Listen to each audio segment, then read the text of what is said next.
Ang kwentong ito ay hango sa totoong buhay. Karanasan ito ni Burgos. Taong 1970, walang eksaktong lugar.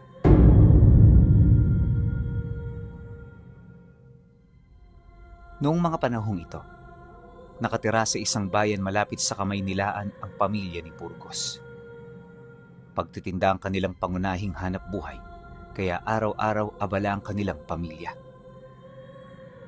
Madali lang maubos ang mga paninda nila, kaya bilang nakatatandang kapatid, naging obligasyon na niya ang pamimili ng mga tinda sa karatig bayan para mapunan ang pangangailangan ng kanilang baryo. Hindi madali ang ganoong trabaho, pinuno, ngunit kahit papaano kumikita sila rito. Tuwing Miyerkules at Biyernes, lumalakad sila ng tatay niya para mamili. Sa ganoong mga araw kasi, medyo kokonti lang ang mga namimili dun sa malaking tindahan na pinagkukunan nila ng produkto. Kilala rin nila ang may-ari, kaya kapag kapos ang pera, napapautang sila nito. Di naman nila sinisira ang tiwalang yon, nang sa gayoy magpatuloy ang kanilang maayos at masayang ugnayan. Dagdag pa niya na, dahil sa pagpapautang, kung kaya't mas lalong dumarami ang kanilang trabaho. Ni hindi na nga nila mapagtuunan ang kanilang mga sariling pangangailangan dahil lamang sa kagustuhan na kumita ng malaki. Gayunpaman, ikinatutuwa ito ng pamilya nila Burgos. Ang kanilang sipag kasi, hindi may pagkakaila na nakukuha ang mga luho nila sa buhay. Subalit, gaano man karangya ang kanilang tinatamasa, pakiramdam niya ay wala itong halaga sa tatay niya. Bukod kasi sa hindi ito bumibili ng mga bagay na kanyang gusto, hangad lang din ito na magkaroon ng isang simpleng buhay. Bagay na kanya namang ipinagtataka. Tay, bakit ka ho namumuhay ng simple kahit nakakaluwag-luwag naman tayo? Imbis na to ba ang iniinom ninyo, bakit hindi totoong alak?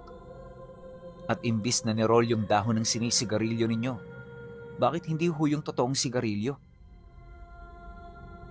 Nang marinig naman ito ng kanyang ama na nakaupo sa labas ng bahay habang pinagmamasdan ng paglubog ng araw, bahagya itong napabaling ng tingin sa kanya. Hindi kaagad yung nagsalita, ngunit ramdam niya na meron itong mahalagang bagay na sasabihin sa kanya. Hindi mo kailangan mabuhay ng marangya sa mundong ito. Darating ang kamatayan mo sa hindi planadong pagkakataon. Ugaliin mong mabuhay ng simple. Yan ang itinuro ng aking ama, at sa maniwala ka man o hindi anak, nailigtas ako nito sa lahat ng dagok na may kaugnayan sa yaman at pera. Hindi tayo makakarating ng ganito kung noon palang galante na ako sa sarili ko. Pakatatandaan mo yan, dahil darating ang panahon, ikaw naman ang magmamaniobra ng buhay ng pamilya mo. Dahil sa sinabi ng kanyang ama, hindi na siya nakapagsalita pa. Malalim man ang mga katagang yon kung uunawain, alam ni Burgos na ito ay tama at kailangan niyang sundin. Kaya sa paglipas ng mga araw, sinunod niya ang buhay na tinatahak ng kanyang ama. Hindi yun naging madali, lalo pat nakasanayan niyang maging marangya. Marami siyang mga ayaw sa mga ginagawa nito, nalingid sa kanyang kaalaman. Yun pala ang magsasalba sa kanya. Isang hapon ng Biyernes, habang pauwi na sila, ang hangin sa gilid ng daan ay napansin nilang maligalig. Malapit na noong lumubog ang araw, kaya mabilis na ang pagpapatakbo nila ng kalabaw. Ang kaso lang, di pa man sila nakakalayo sa kakahuyan, may mga napansin siyang taong tila bang sumusunod sa kanila. Nagtatago ang mga ito sa likod ng mga puno, kaya hindi nila yon basta-bastang nakikita. Ilang minuto pa ang lumipas, isang malakas na ungol ang kanilang narinig, kasabay ng kalabog sa gulong ng kalesa kung saan sila nakasakay. Halos mabuwal noon ang sinasakyan nila, mabuti na lang at nabawi ito ng tatay niya. Maya-maya pa, nang makadistansya na sila, sinubukan niyang tumingin sa likod at doon niya nakita ang isang tao na nakatayo habang pilit na itinutuwid ang baliko nitong ulo.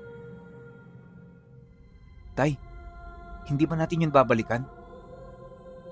Kung nagpapakamatay tayo anak, pwede natin yung balikan. Huwag mo yang alalahanin. Hindi yan mamamatay ng ganun-ganun na lang.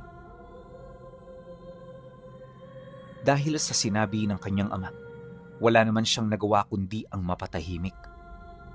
Di na siya nagsalita pa, lalo pat alam niya sa kanyang sarili na ang nakita niya ay kakaiba at hindi niya yun mauunawaan. Pagdating nila ng bahay, inabisuhan siya ng kanyang ama na huwag ipagsasabi ang mga pinagdaanan nila. Dagdag pa nito na, kinabukasan bago sila tumungo ng tindahan, mag-uusap sila ng masinsinan.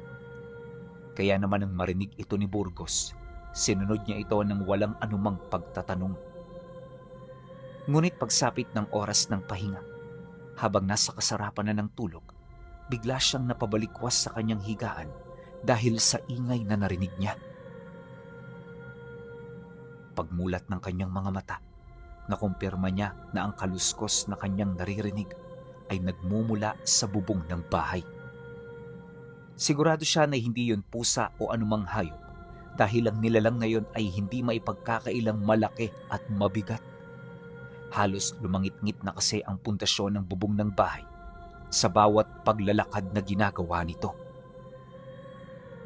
Ilang minuto pa ang lumipas, isang alingaw-ngaw ang bumulabog sa kanilang lahat. Dala ng pagkagulat noon ni Burgos, dali-dali siyang lumabas ng kwarto at dito niya nakita ang kanyang ama na nakatingala habang dahan-dahang nilalagyan ng bala ang baril na hawak nito.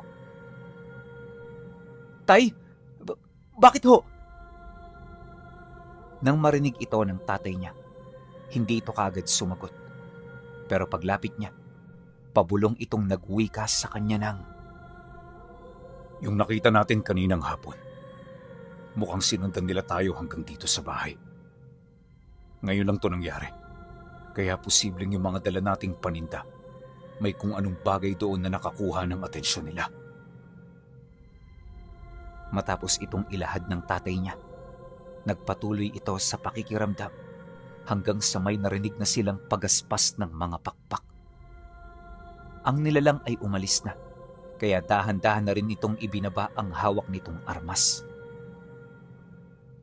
Pagtahimik ng paligid, tsaka naman lumapit ang kanyang ina na galit na galit. Ang dahilan nito, binulabog ng kanyang ama ang baryo dahil lamang sa maling akala. Inutusan din sila nito na lumabas para humingi ng tawad sa mga taong naperwisyo nila. Kaya naman kahit natatakot siyang lumabas, napilitan siyang sumunod sa tatay niya. Pagkatapos nilang humingi ng paumanhin, bumalik sila sa loob para magpahinga. Kinabukasan, dahil sa mga nangyari, hindi na muna sila dumiretso sa tindahan. Inayos nila ang butas ng bubong at pagkatapos nun, tsaka sila naglibot para maghanap ng bakas ng nilalang na nagparamdam. Ang kaso lang wala silang nakita, kaya kinakailangan pa nilang humingi ng tulong sa kaibigang manggagamot ng kanyang ama. Pagdating nito, magkakasama silang naglibot. Inabot yon ng kalahating oras bago nila nakita ang isang itim na balahibo na nakasingit sa dingding ng bahay nila. Pagkakuha rito ng manggagamot, maigi niya yung tiningnan bago yun nag-uwi ka. Ito nga ang hinahanap natin. Hindi ako pwedeng magkamali. Nanggaling ito sa nilalang na dumalaw sa inyo kagabi. Ibig sabihin, hindi kayo nagkakamali sa inyong mga naramdaman at narinig. Ang problema, ang nilalang na ito ay parang kakaiba. Aswang ito, sigurado ako. Pero hindi ito nagmula sa tipikal na lahi na madalas mapadpad dito. Pagkasambit nito ng mga katagang yan, kagad itong napatitig sa tatay niya habang nagtatanong ng, Posible kayang may mga nalalaman ka pa na hindi mo sinasabi sa akin? Magtapat ka nga sa akin, Tiban. Dahil sa tanong ng manggagamot, ang kanyang ama ay napatahimik. Maya-maya pa, Nang magkaroon na ito ng lakas ng loob na magsalita, ipinagtapat nito sa manggagamot ang kanilang naranasan bago nangyari ang mga pagpaparamdam. Dagdag pa nito na wala itong ideya sa kanilang nakita at hindi rin ito inaasahan na makakasunod yun sa kanila. Nang marinig ito ng manggagamot, kaagad nitong tinanong kung ang lugar na tinutukoy nito ay yung kakahuyan sa gilid ng mahabang daan. Pagsang-ayon naman dito ng tatay niya, halos mapanganga ang manggagamot. Hindi ito kaagad nakasagot na parabang takot na takot. At kung hindi pa yun tinapik ng tatay niya, hindi pa ito babalik sa wisyo nito. Pagbaling nito ng tingin sa kanila, dali-dali sila nitong inabisuhan na pumasok sa loob ng bahay. Pagsarado nito ng pinto, tsaka pa lamang nito isiniwalat ang kanyang mga nalalaman. Ang mga aswang na nakatira roon ay walang sariling pag-iisip. Sila'y mga parang hayop na naghahanap ng pagkain. Hindi sila madalas nahuhumaling sa tao, kaya maaaring may nakita sila sa inyo na nakapukaw ng kanilang mga atensyon. Ano-ano ba ang mga dala ninyo, Tiban? Baka may hindi ka naman sinasabi sa akin. Tiyo Gayo, wala naman kaming dala. Mga paninda lang naman ang kinukuha namin doon. Wala nang iba. Ngunit nang marinig ito ng manggagamot, hindi ito kagad naniwala. Alam nito sa kanyang sarili na may mas malalim na dahilan kung bakit sinundan sila ng nilalang. Kaya naman para maunawaan ng lahat, nagdesisyon itong halughugin ang lahat ng bagay na kanilang inuwi noong araw na yon. Bagaman ang iilan sa mga ito ay nasa tindahan na, sinikap pa rin itong hanapin at tingnan ng manggagamot. Pagkaraan ng ilang oras, sabay-sabay silang bumalik ng bahay dala ang isang supot na nakahalo sa mga paninda. Wala pa silang ideya kung ano ito, pero naniniwala ang manggagamot na yun na ang kanilang hinahanap. Pag-uwi nilang tatlo, magkakasama nila itong binuksan.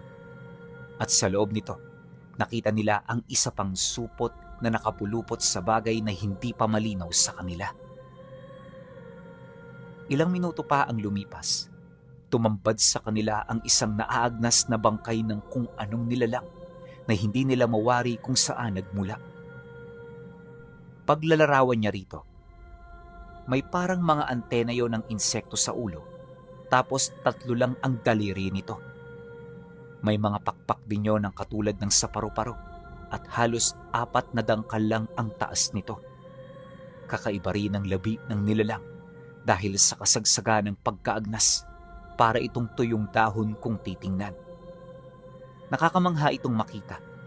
Talagang mapapaisip ka kung tunay ba yun o hindi. Pero base sa pag-aaral ng manggagamot, totoong labi ang kanilang nadiskubre. Inilahad din ito na hindi ito mula sa ating mundo at posibleng nagmula ito sa mundo ng mga engkanto. Ang ipinagtataka lang ng manggagamot, bakit nito nakuha ang atensyon ng mga aswang? At sa pagpapatuloy ng kanyang pagsuri, bigo itong makahanap ng kasagutan. Matapos nun, nagdesisyon na silang ilibing ang labi.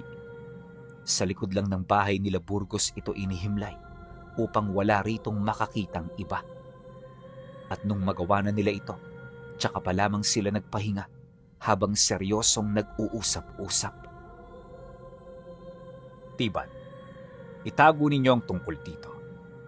Sa lalong madaling panahon, kalimutan nyo na ang mga nakita ninyo. At tungkol naman sa trabaho nyo, mas mainam na mag-utos na muna kayo. Huwag na kayong mga has na pumunta roon ng kayo-kayo lang kung ayaw ninyong mapahamak. Maliwanag ba? Nang marinig ito ng tatay niya, kaagad naman itong sumang-ayon. Matapos ang kanilang pag-uusap, dito na rin nagpaalam ang manggagamot. Wala na itong sinabi na kahit na ano, indikasyon na tapos na ang kanilang problema. Ngunit yon ang akala nila. Makalipas ang araw na yon, hindi bumalik ang nilalang na nagparamdam. Buong magdamag nila itong hinintay pero wala silang narinig na kahit na ano. Kaya pagsapit ng umaga, halos gugulin nila ang kalahati ng araw sa pagpapahinga. Di naman sila gaanong pinansin ng kanilang ina dahil alam nito kung ano ang kanilang ginawa noong nagdaang gabi. Kinahapunan, nang makabawi na sila ng lakas, tsaka pa lamang sila nagdesisyong pumunta ng tindahan. Tinulungan nila ang kanyang ina sa paghahanap buhay nang sa gayoy mapadali ang ginagawa nito. Alam din nilang magtatay na yun na lamang ang paraan para makalimutan nila ang insidente. Hanggat maaari kasi, gusto na nila itong iwaklit sa kanilang mga isipan dahil nagdudulot lamang ito ng matinding dagok sa kanilang buhay. Ang kaso hindi yun naging madali. Ilang beses man kasi nila yung makalimutan, kaagad din naman yung bumabalik, lalo na kapag sumasapit ang takip silim. Alam nila ng tatay niya na hindi na yun mawawala, kaya sinikap na lamang nila itong pakibagayan. Isang linggo pa ang lumipas. Ang takot ay tuluyan ng naghilom sa kanilang mga puso. Wala nang nangyaring pagpaparamdam, kaya inaasahan nila na habang buhay na ito. Ngunit pagsapit ng araw ng Miyerkules, bandang 4:00 ng hapon, may narinig silang mga paghikbi ng isang lalaki hindi kalayuan sa bahay nila. Dala ng kuryosidad, kaagad nila itong hinanap hanggang sa makarating sila sa likurang bahagi ng bahay. Doon, nakita nila ang isang matandang nakasuot ng lumang damit, nakaupo sa tabi ng puno habang umiiyak. Pagsilay nila rito, inakala nila na meron lang itong dinadalang problema. Kaya naman kaswal nila itong nilapitan.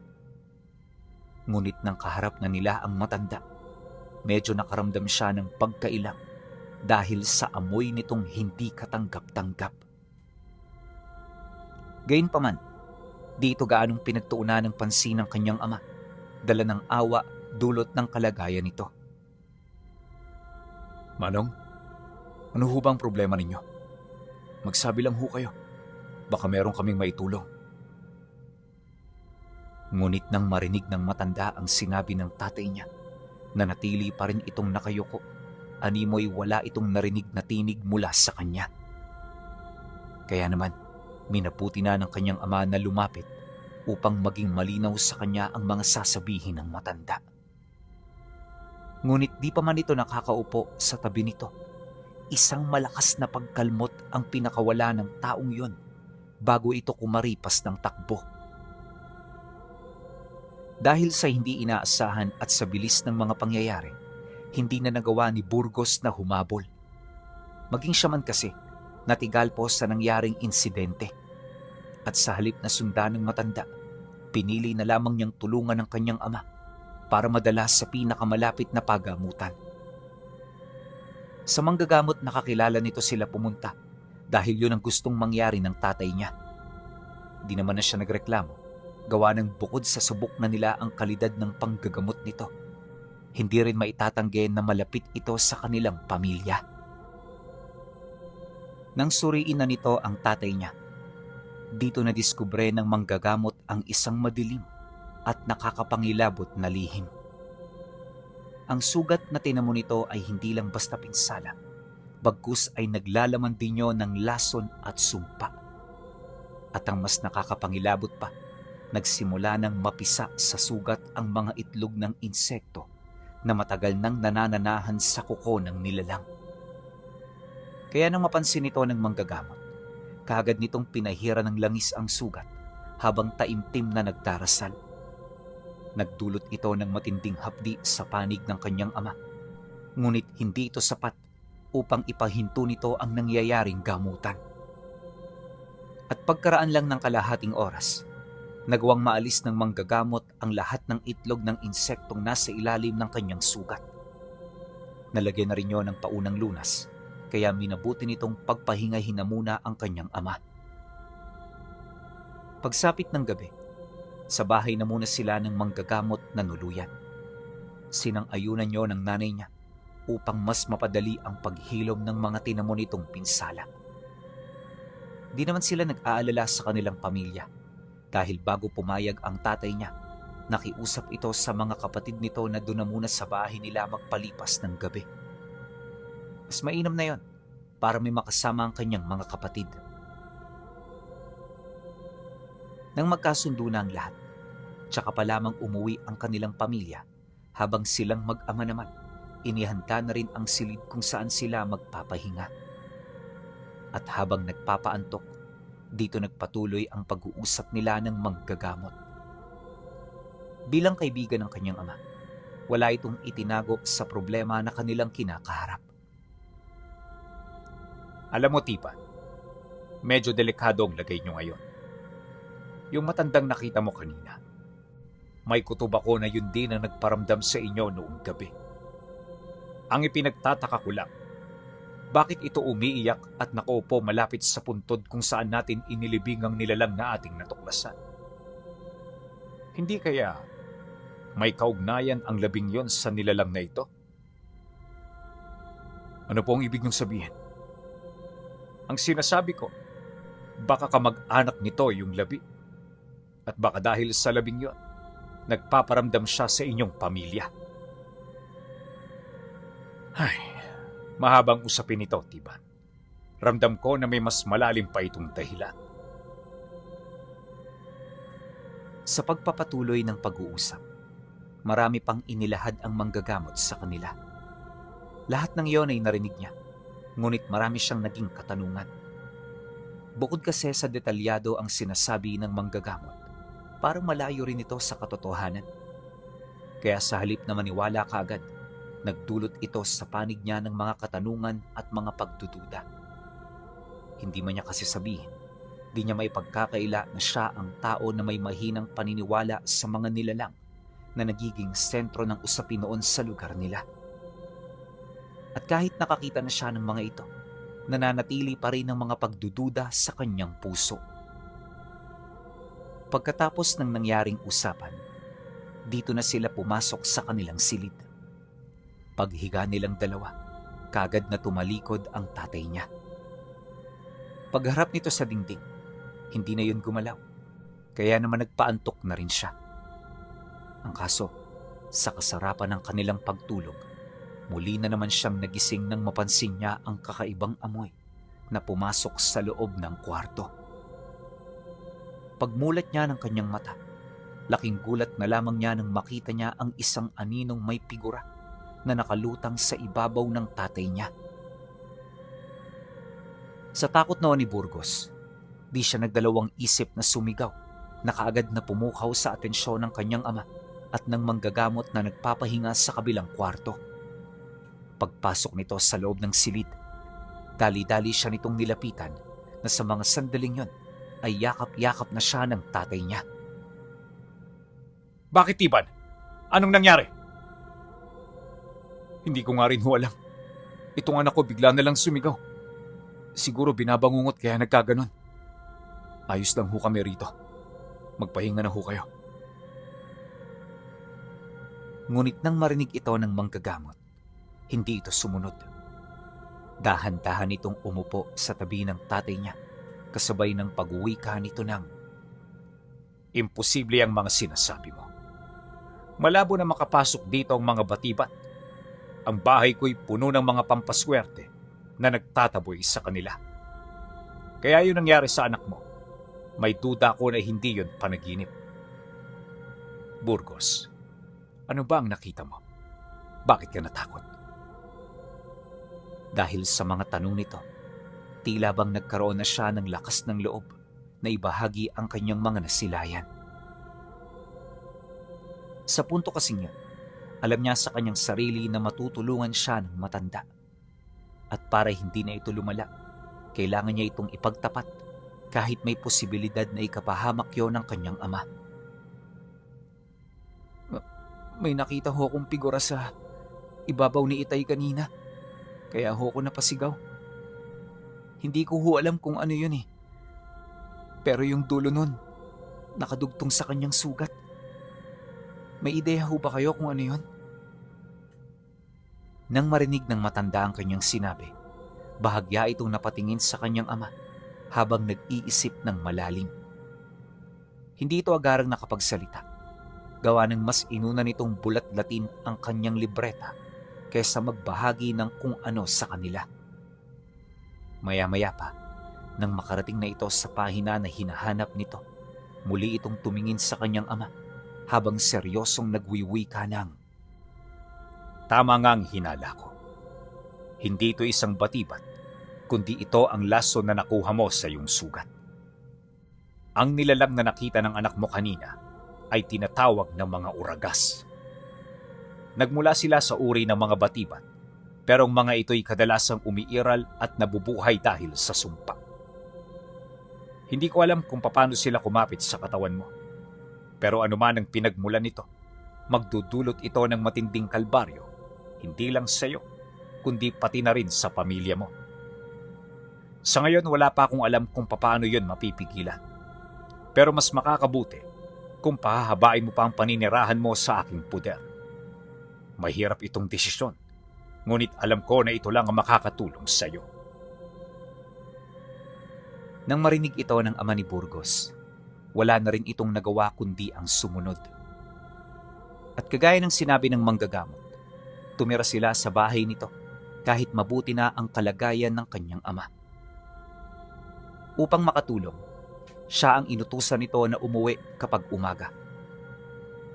Sa loob ng 4 na araw, wala naman siyang napansing kakaiba. Nasa ayos ang lahat, kaya ang mga pangyayari ay hindi na nila gaanong napag-uusapan. Ngunit, pagtungtong ng huling araw ng linggo, may napansin siyang kakaiba sa kanilang bahay. Sa mga sulok ng sala, may nakita siyang mga itim na kabute na bigla na lamang nagsisulputan. Wala siyang ideya kung papaano ito nabuhay. Gayong sementado ang papag at hindi ito namamasa, kagaya ng lugar na madalas tubuan ng mga ganoong halaman. Ipinagbigay alam niya ito sa kanyang ina, pero wala itong naging sagot ukol dito. Basta ang sinabi nito sa kanya, ayusin niya ang kanyang trabaho habang nagbabantay ito ng tindahan. Kapansin-pansin din ang madalas nitong pag-iwas sa kanya na parabang nagtatampo ito sa paglilihim na ginawa nila. Nauunawaan naman niya naging akto ng kanyang ina, kaya kahit papaano, hindi na rin niya ito iniistorbo. Sa isip-isip noon ni Burgos, nangangailangan lang ito ng panahon para tuluyan silang mapatawad. Kinahapunan ng araw na sila'y nagkausap, nang akmang pabalik na siya sa bahay ng manggagamot. Laking gulat na lamang niya nang makita niya ang matandang nakita nila noon na umiiyak sa likod ng bahay. Sa puntong yon pinuno, wala nang bakas ng luha sa mukha nito at ang pumalit dito ay ang galit ng matanda na parabang matagal na panahon na niyang kinikimkim. Kaya naman ang masipat ito ni Burgos, dali-dali siyang bumalik sa loob. Hinintay niyang makauwi ang kanyang ina sa pagbabaka sakaling aalis din doon ang matanda. Ngunit pagdating nito, nagulat siya nang bigla itong magwika sa kanya ng, "At bakit nandito ka pa? Hindi ba pinapabalik ka na roon ng tatay mo ng maaga? Ano pa bang hinihintay mo?" Nay, wala ka bang nakitang taong nakatayo dyan sa labas? Yung matandang nakatayo sa harapan ng bahay? Napansin niyo ho ba yun? Anong matandang sinasabi mo? Walang tao dyan. Sino naman ang tatayo sa harapan ng bahay natin nang hindi papasok? Umalis ka na nga. Kung ano-ano pang sinasabi mo. Dahil sa kanyang narinig, hindi na siya sumagot pa. Bagaman galit ang kanyang ina, nagpapasalamat pa rin siya kahit papaano sa impormasyong sinabi nito. Kampante siya na wala na roong tao. Pero paglabas niya ng bahay, laking gulat na lamang niya nang makita niya ang matanda na naroon pa rin sa lugar kung saan yun una niyang nakita. Ikinagulat niya ang nangyari. Sa isip-isip niya kasi, posibleng hindi ito nakikita ng kanyang pamilya. Kung nataon kasing nasipat ito ng nanay niya, hindi malabong palayasin yun doon.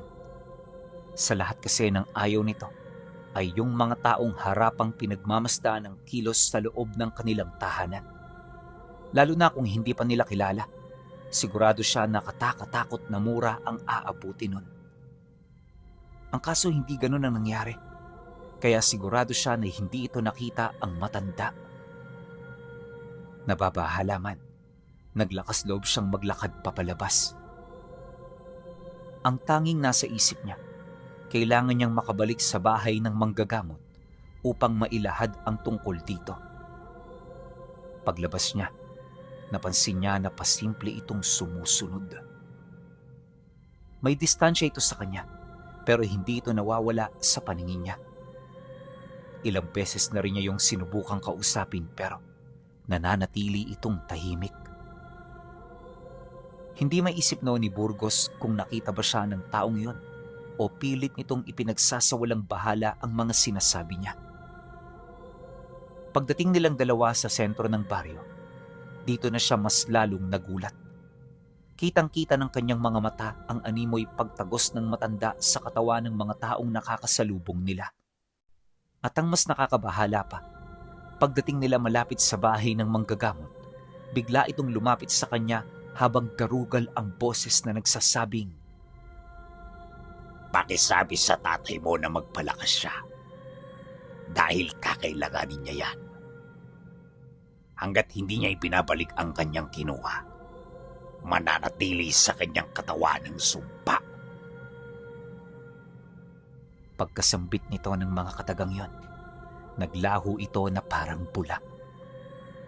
At nang mawala na ang presensya nito sa paligid, tsaka pa lamang bumalik ng tuluyan ang kanyang ulirat. Nang mawala na ang tensyon na kanyang nararamdaman, dali-dali siyang naglakad papalapit ng bahay upang ipagbigay alam ang kanyang mga pinagdaanan. Pagpasok niya sa loob, dito sumalubong sa kanya ang manggagamot. Nang makita siya nito, kagad itong naghinala na may nangyaring kakaiba sa kanya. Yung mukha niya kasi, parang binagsakan ng langit, kaya naman paglapit nito, hindi na ito nagdalawang isip pa na magtanong. Burgos, ano ang nangyari? Bakit parang nakakita ka ng patay na nabuhay? Nang marinig niya ang sinabi nito, doon na niya hindi napigilan ang kanyang sarili. Dali-dali siya roong lumapit habang pahagulgol na umiiyak. Nang mapansin naman niyo ng matanda, kagad siya nitong sinamahan patungo sa kinaroroonan ng kanyang ama. Isinarado na rin ito ang pinto ng bahay upang masiguro na walang makakasalisi habang may ginagawa sila. Sa kanilang pag-uusap, dito niya idinetalye ang mga nangyari.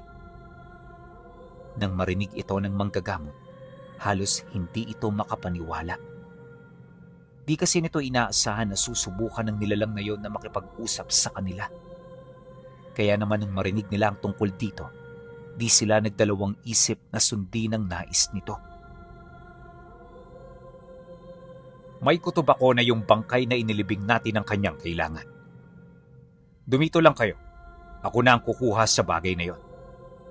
At nga pala, Tiban, hanggat hindi pa ako nakakauwi, wala kayong dapat papasukin dito sa bahay. Magalit na sila kung magalit. Basta, yon ang utos ko sa inyo. Matapos nitong magsalita, dali-dali na itong umalis. Silang mag-ama naman, nanatili sa loob ng bahay habang patuloy pa ring pinag-uusapan ang kanyang mga pinagdaanan. Pagtungtong ng 9:00 ng gabi, kung saan nasa kasarapan na sila ng tulog, dumating ang manggagamot. Pagpasok nito sa loob, gulat na gulat sila ng kanyang ama nang makita nilang punong-puno ng putik ang matanda. Kung iisipin, malabo itong mangyari, gayong ang lalim ng uka na kanilang pinaglibingan ay halos nasa 4 na metro lang. At sa estado ng matanda nung dumating ito, parang ilang katao ang kanyang hinukay bago makuha ang bangkay na kanilang inilibing. Ngunit nang magsimula na ang kanilang pag-uusap, dito nila nalaman na tama nga ang kanilang mga naging hinala. Ayon sa manggagamot, umabot ng 5 katao ang kanyang hinukay para lamang makuha ang kahon kung saan nila inilagay ang bangkay. Dagdag pa nito na, nangyari ang bagay na yon dahil sa posibilidad na pangingialam ng mga laman lupa na naninirahan di kalayuan sa kanilang pinaglibingan. Ano man ang dahilan ng mga laman lupa, maaaring may kinakatakutan din sila. Ay, hindi ko na alam kung ano ang nangyayari. Labas na ito sa aking pangunawa. Matapos nitong magsalita, agad naman itong napaupo. Hindi may pagkakaila ang pagod ng manggagamot dahil sa ginawa nitong paghuhukay. Kinabukasan, bago pa man sumapit ang bukang liwayway, nagpasya na silang umalis ng bahay. Ang plano, hahanapin nila sa gubat ang tahanan ng matandang nagpaparamdam sa kanila.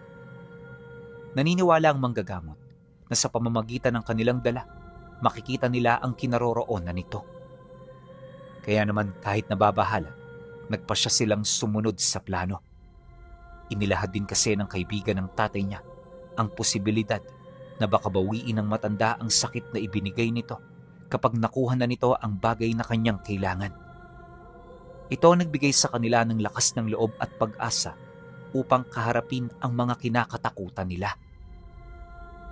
Pagsapit ng umaga, umalis sila sa bahay nito. Mabilis ang kanilang pag-usad, kaya bago sumapit ang 10:00, nakarating na sila sa kanilang pupuntahan.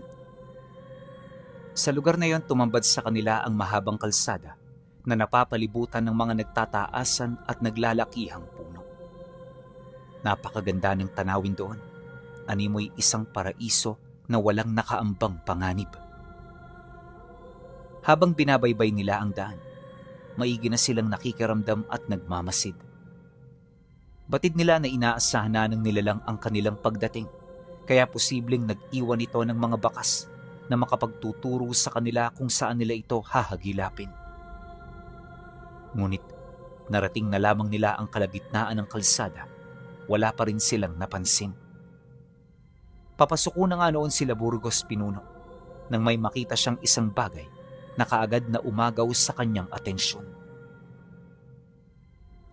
Di kalayuan sa daan, may isang maliit na ilog na dumadaloy na kung saan sa tabi nito may mga bakas ng kahoy na pinutol ng sundang. Nang makita niya ito, kaagad niya itong itinuro sa manggagamot na kanila namang dali-daling pinasok. Maingat ang bawat hakbang na ginagawa nila at hanggat maaari ay nag-iiwan sila ng marka upang hindi sila maligaw. Sa loob ng ilang minutong pag-usad, nananatiling normal ang paligid. Ang kaso lang, pagpasok nila sa parte ng lugar na pinaliligiran ng matataas na puno, tila bang nag-iba ang ihip ng hangin.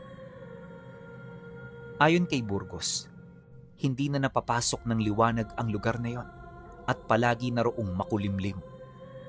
Malakit din ang simoy ng hangin at napakatahimik na parabang wala roong nabubuhay na hayop. Maging ang manggagamot ay nagulat sa kanilang mga nakita dahil hindi nila sukat akalain na may ganoong lugar sa loob ng kakahuyan. Maya-maya pa, paglagpas nila rito, mas madilim na lugar ang bumungad sa kanila. Doon, may mga nakita na silang maliliit na dampa na ubod ng dumi. Halata ring lumang-luma na ang mga ito at sa estima ng tatay niya, mukhang maglilimang dekada na yun doong nakatayo. Noong una, wala naman silang nakitang mga personalidad sa lugar. Ngunit nang makapasok na sila rito, nagulat sila nang bigla na lamang silang paligiran ng mga taong hindi nila napansin kung saan nagmula. Sa takot noon nilang mag-ama, kagad silang napahugot ng kanilang mga armas. Mahinahon din nilang binalaan ng mga ito na huwag lalapit kung ayaw nilang masaktan. Subalit sa kabila ng mga babalang yon, ang mga nilalang ay patuloy pa ring ginawa ang kanilang mga nais. At dahil dito, kung kaya't napilitan na silang huminto. Pagsukol ng mga ito sa kanila, dito na nagsimulang makipagnegosasyon ang kasama nilang manggagamot. Hindi kami pumunta rito para maghasik ng gulo. Mga kaibigan nyo kami, kaya wala kayong dapat na ipagkabahala. Ngunit nang marinig ito ng isa sa mga nilalang, bigla itong lumapit sa kanila kasabay ng pagwika nito ng, At bakit naman kami makikinig at maniniwala sa isang manggagamot? Akala mo ba nakakataas ka dahil sa may alam kang lihim na aral? Baka nakakalimutan mo na dito sa aming lugar, kami ang Panginoon. At hindi mo ba alam na ang pagpasok mo rito sa amin ay isang malaking insulto? Parang pinapamukha mo na kayang-kaya mo kaming ubusing lahat. Hindi yun ganon, kaibigan. Nagkakamali ka. Pumunta kami rito dahil gusto... Di pa man ito tapos sa pagsasalita. May tumarak ng 2 matatalas na buto sa ilalim ng kanyang panga. Tumagos ito hanggang dila, kaya kagad nitong pinigilan ang pagsasalita ng matanda. At nang makita naman yon nila Burgos, hindi may pagkakaila ang naramdaman nilang takot. Sa mga sandaling yon, gustong-gusto na nilang umalis, pero may kung anong mabigat na bagay ang pumipigil sa kanila para kumilos. Maya-maya pa, muling inundayan ng nilalang ang matanda ng saksak sa may bandang parte ng tagiliran. Kaagad na bumao ng matatalas na butong hawak nito, kasabay ng paghinga ng malalim ng manggagamot. At sa loob lang ng ilang segundo, nakaramdam ito ng matinding panghihina hanggang sa mabitawan na nito ang mga bagay na kanyang daladala. Paghandusay nito sa lupa, nakita nila yung naghihingalo na. Gustuhin man nila itong tulungan, alam ng kanyang ama na huli na rito ang lahat. At para hindi sila mapahamak, pinili nitong manatiling nakatayo nang sa gayoy hindi sila pag-isipan ng kung ano ng mga nilalang. Matapos ang pangyayari, kaagad na kinaladkad ang labi ng manggagamot. Nang mawala na ito sa kanilang harapan, dito na nila nakita ang matandang lalaking minsang nadatna nilang umiiyak sa likod ng bahay.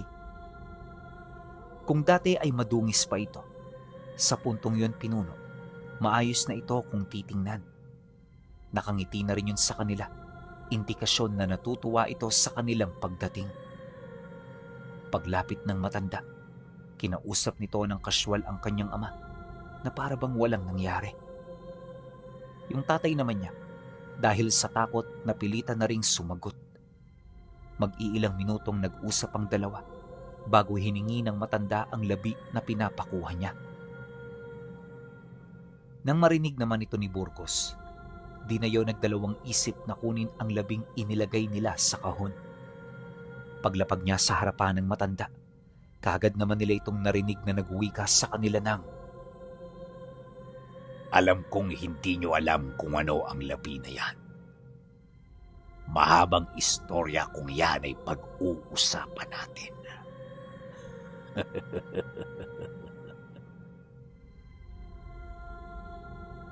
Dagdag pa nito na, kaya niya ipinapatay ang manggagamot ay dahil sa naging hadlang ito sa pagkuha niya ng labi. Bago kasi nito tuluyang ilibing ang katawang yon, nilapatan niya ito ng pangontra upang hindi ito mahukay ng basta-basta.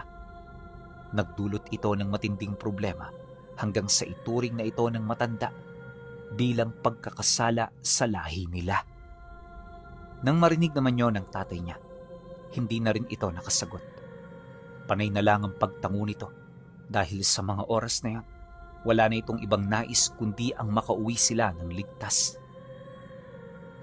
Matapos ang naging pag-uusap, nilapitan ng matanda ang kanyang ama kasabay ng pabulong nitong mga orasyon. Habang bumubulong ang matanda, naramdaman ni Tiban ang isang nakakapasong init na dumadaloy mula sa kanyang sugat patungo sa buong katawan. Ang itim na aninong nakadugtong sa kanya, ang uragas, ay unti-unting nagiging usok na humalo na lamang sa hanging malapot. Kasabay nito, ang dating nagnanaknak na sugat sa kanyang tagiliran ay biglang natuyo na para bang wala man lang itong bakas na sugat. Tapos na, Tiban. Nakuha niyo ang labi ng aking apo sa isang pagkakamali. Ngunit ibinalik niyo rin ang kanyang katawan sa aming lupa. Bilang kapalit, ang sumpa ay binabawi ko na. Ngunit hindi pa man sila nakakahinga ng maluwag. Isang nakakarinding tili ang bumasag sa katahimikan ng madilim na kakahuyan. Mula sa itaas ng mga naglalakihang puno, bumagsak ang nilalang na may mapupulang mata at mahahabang pangil. Hindi sila katulad ng lahi ng matanda. Sila ay mas mabangis at mas masama. Anong ginagawa ninyo? Bakit mo pinapakawala ng dalawang ito na siyang nagbigay sa'yo ng matinding problema? At pinaslang mo pa ang manggagamot na dapat ay ating pagpipistahan. Nahihibang ka na ba? Ngunit nang marinig ito ng matanda, hindi ito basta-bastang nagpatinag. Kasyual nitong kinaharap ang lumapag na nilalang habang nagsasalita. Huwag mo akong tinuturuan ng kung anong gagawin ko sa aking lupa. Hindi mo ako pagmamay-ari. Pero Goryo, ang sinasabi ko'y totoo. Ano bang mali sa pagbibigay ng opinyon? Hindi ba't iisa lang naman ang dugong nananalaytay sa ating katawan?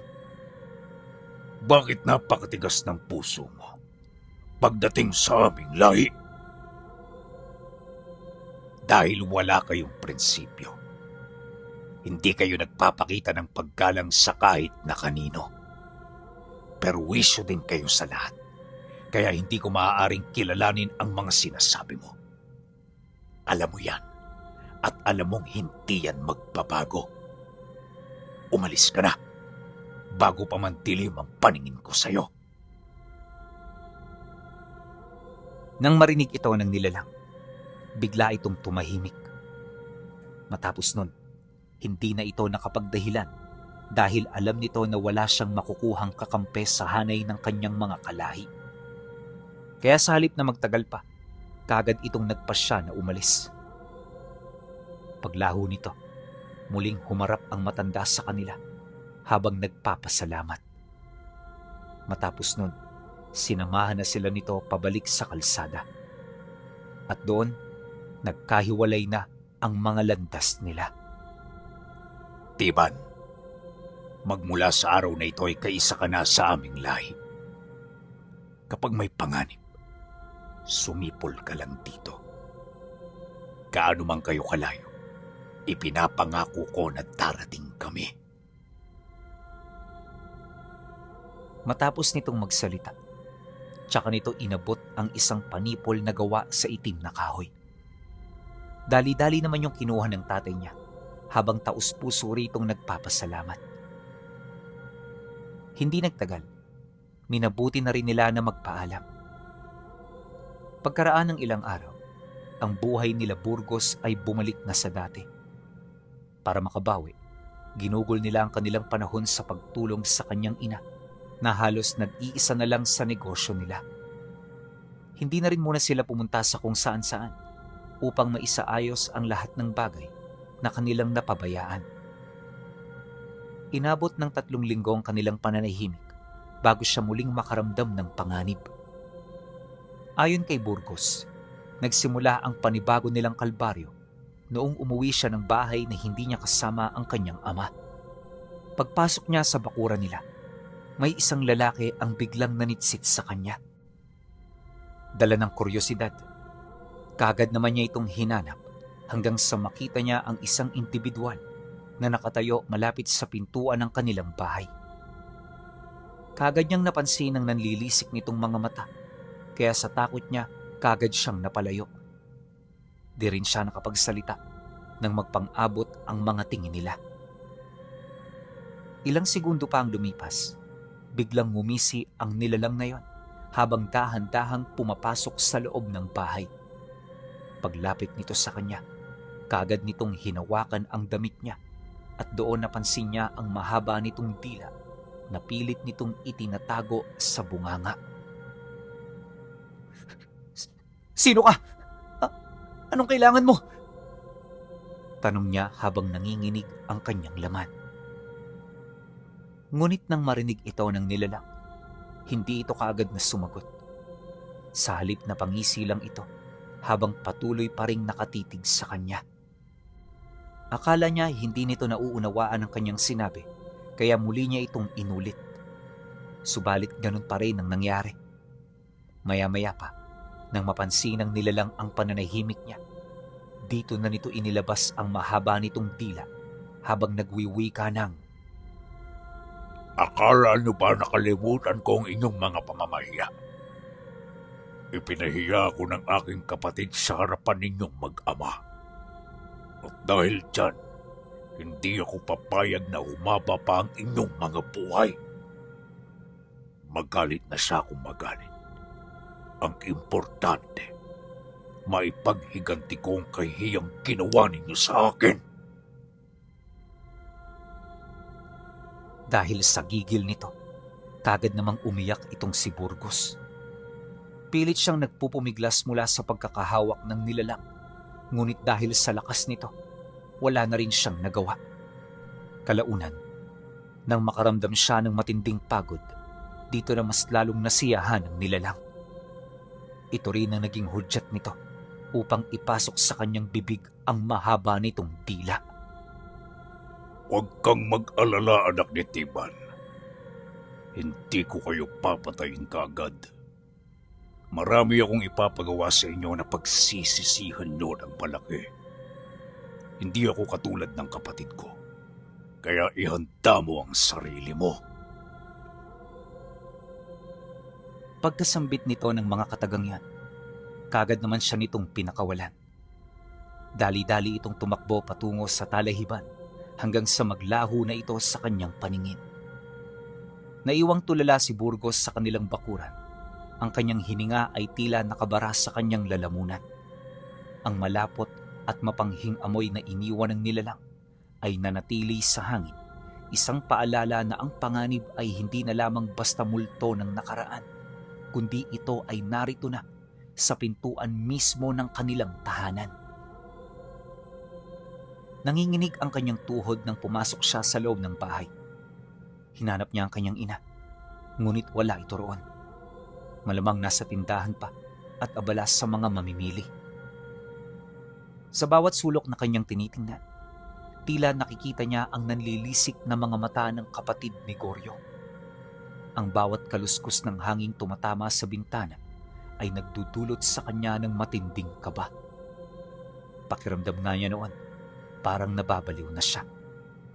Basta, bukod sa aligaga, takot na rin siya sa lahat ng bagay.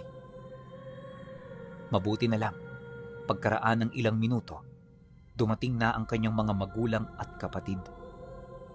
Kaya naman nang makita niya ang mga ito, ang takot niya ay dahan-dahan ang naglaho. Nang magkaroon siya ng pagkakataon na makausap ang kanyang ama, dito niya inilahad ang lahat ng mga naranasan niya.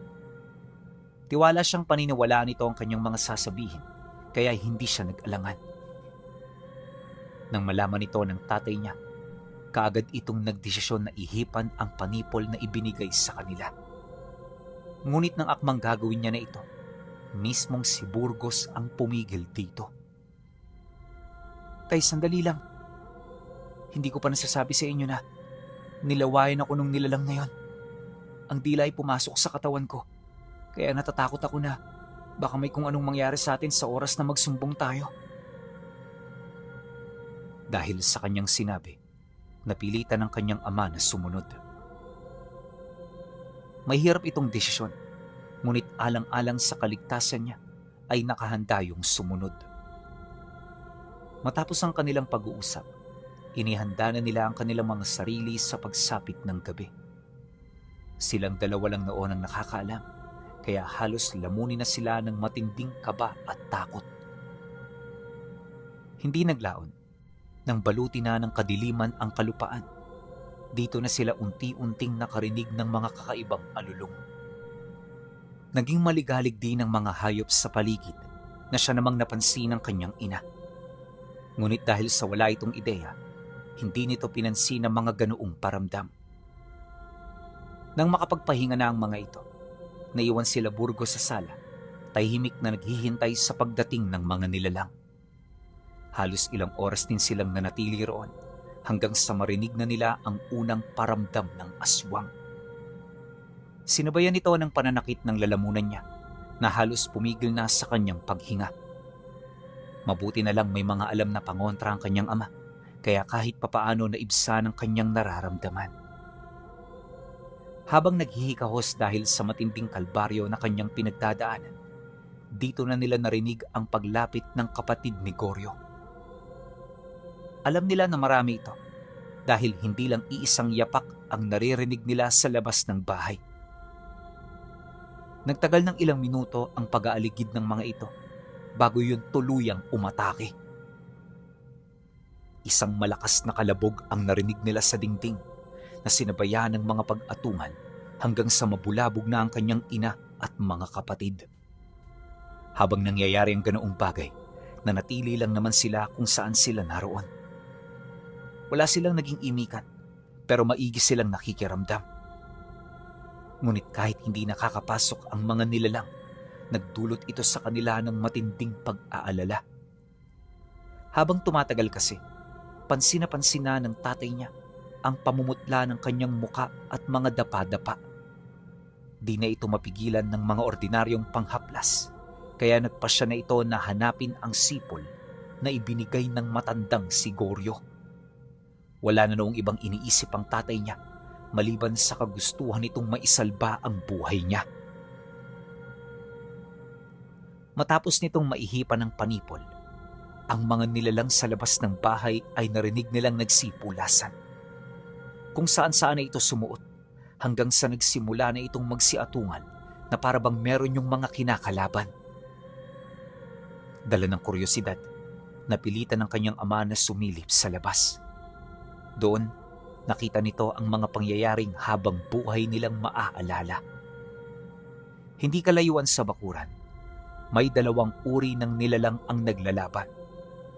Isa ay yung may mga pakpak, habang isa naman ay parang aso kung titingnan. Malalaki ang mga nilalang na yon, halos doble ng laki at taas ng isang pangkaraniwang tao. Yung mga aswang naman na lumilipad, parang paniki ang itsura ng mga ito. Lahat ng parte ng kanilang mga pakpak ay may mga matatalas na kuko at ang kanilang mga bunganga ay hindi nalalayo sa itsura ng bunganga ng buwaya. Malalaki rin ang mga ito, subalit sa oras na mahuli ito ng mga nilalang nakahawig ng aso, madali yung napapaslang. Nagpatuloy ng ilang minuto ang paglalaban ng mga ito bago napilitan ang mga aswang na lipad na tumakas. Bukod kasi sa marami na ang napaslang sa kanila, nananatili ring matatag ang bilang ng mga kalaban nila, kaya naman napagtanto ng mga ito na sila'y natalo sa gabing yon. Pagtahimik ng paligid, saksi ang kanyang ama kung papaano magpalit ng anyo ang mga nilalang na naiwan. Pagdating nito sa kanilang bakuran, halos wala na itong pinagkaiba sa isang ordinaryong tao. Nakasuot na rin yon ng maayos na damit at ang mga mukha nila ay sadyang maamo na. Ilang minuto pa ang lumipas. Isang katok ang narinig nila at sinabayan ito ng tinig ng isang matandang lalaki na pamilyar sa kanila ng tatay niya. Tiban, alam kong nakikinig ka. Si Goryo ito, ang kaibigan mo. Gusto lang kitang makausap tungkol sa mga nangyari. Pwede mo ba akong pagbuksan? Pagkasambit nito ng mga kataga, kagad itong sinunod ng tatay niya. At nang magkaharap na ang dalawa, hindi nagdalawang isip ang kanyang ama na magbigay pugay at magpasalamat. Agaran din itong pinatuloy ang matanda na para bang isa yung ordinaryong nilalang. Pag-upo nilang tatlo sa sala, napansin siya ng matanda na pilit pa ring iniinda ang karamdaman niya. Ano ang nangyari sa iyo, anak ni Tiban? Bakit ganyan ang itsura mo? Nang marinig naman niya ang tanong nito, kahit nang hihina at natatakot, naglakas loob siyang ilahad ang mga nangyari sa kanya. Kaninang hapon ho, nakausap ko ang kapatid niyo. Tinambangan niya ako rito sa bahay, kaya walang nakakita sa amin. At nung kinausap niya na ako, Ipinasok niya sa loob ng bibig ko ang mahaba niyang dila. Hindi ko po alam kung ano ang nilalaman nun eh. Pero nang marinig ko ang huni nila, bigla na lang akong nanghina at nagkaganito. Dahil sa kanyang sinabi, napamura lang naman ang matanda. Kagad din itong tumayo at lumapit sa kanya upang makita ang kalagayan niya. Pagharap nilang dalawa, tinansya nito ang kanyang temperatura. Nakakapaso ang init ng balat niya. Kaya naman nagdesisyon ng matanda na isama sila ng tatay niya sa pugad. Nakakatakot man yung pakinggan sa umpisa. Alam niya sa kanyang sarili na yun na lamang ang tanging paraan kung gusto niyang madugtungan ang buhay niya. Maya-maya pa, dala ng matinding desperasyon, kaagad na silang sumama. Bago sila umalis, ipinangako ng kanyang ama sa nanay niya na babalik sila kinabukasan. Ngunit nang marinig naman ito ni Tandang Goryo, sumingit ito rito. Hindi pa yan sigurado. Hindi ako manggagamot, Tiban. Kaya hindi ako makapagsasabi kung ano nangyayari sa anak mo. Bilisan na natin at mukhang hindi na maganda ang lagay niya. Matapos nun, mabilis na silang umusad. Sumakay si Burgos sa likod ni Tandang Goryo habang ang kanyang ama naman ay nakasakay sa nilalang na pinagkakatiwalaan nito. At sa maniwala man kayo o hindi, inabot lamang ng 5 minuto ang kanilang pag-usad patungo sa tahanan nito. Pagdating nila sa lugar, halos wala na siyang malay. Nandidilim na noon ang kanyang paningin, tapos lanta na rin ang kanyang katawan. Sa isip-isip nga ni Burgos, hindi malabong yun na ang kanyang magiging katapusan. Subalit, nang matingnan na siya ng manggagamot ng lahi ng matanda, dito na nagbago ang lahat. Muling bumalik ang kanyang lakas, kasabay ng kanyang ulirat. Pagmulat ng kanyang mga mata, tsaka pa lamang niya naunawaan kung saang lugar siya naroon. Ayon sa kanya, nakakapangilabot ang lugar na narating nila. Hindi biro ang mga nilalang na kanyang nakikita, lalo na yung mga labi ng taong nakasabit sa bahay ng manggagamot. Nagtagal sila roon ng 3 araw at sa loob ng mga araw na yon, wala nang nangyaring paramdam pa. Pinabantayan din ng matanda ang bahay nila upang makasigurado na hindi nito pakikialaman ang buhay ng kanilang pamilya. Pagkatapos nito, nang gumaling na si Burgos, nagdesisyon ang matanda na isama sila patungo sa lugar ng sarili nitong kapatid. Ayon sa matanda, ang ginawa ng kapatid niya ay walang kapatawaran. Hindi niya ito papanigan upang hindi ito pamarisan. Mariin din itong inilahad. Kamatayan ang naghihintay na parusa sa lahat ng bagay na ginawa nito sa kanila. Nang marinig ito ng tatay niya, sinikap nitong mamagitan, ngunit hindi ito pinakinggan ng matanda. Sa aming lahi, walang pagpapatawad na pwedeng ibigay sa kahit na sinong nagkasala. Kahit anak ko pa yan, basta nagkamali, amin din niyang paparusahan. Ang aming pugad ay magkakapantay. Wala ritong pinapaboran. Kaya kayo, Tiban, mag-iingat kayo sa mga desisyon ninyo. Dahil kapag kayo'y nagkamali, ganito rin ang gagawin namin sa inyo. Mabuti nang nalaman nyo na yan ang mas maaga para maging responsable kayo sa inyong mga gagawin sa hinaharap. Konting payo, matinding kalaban ng emosyon. Huwag kang magpapatalo rito. At sino man na nagsasalita ng malakas sa kasagsagan ng gulo, ang taong yan ay may mahinang kalooban. Nang marinig naman ito ni Tiban, napatangulang naman yon. At pagkaraan ng ilang minutong paglalakad, narating na nila ang pugad ng kapatid nito. Pagsilay pa lang doon kay Tandang Goryo, kagad na nagbigay papuri ang mga nakatira rito.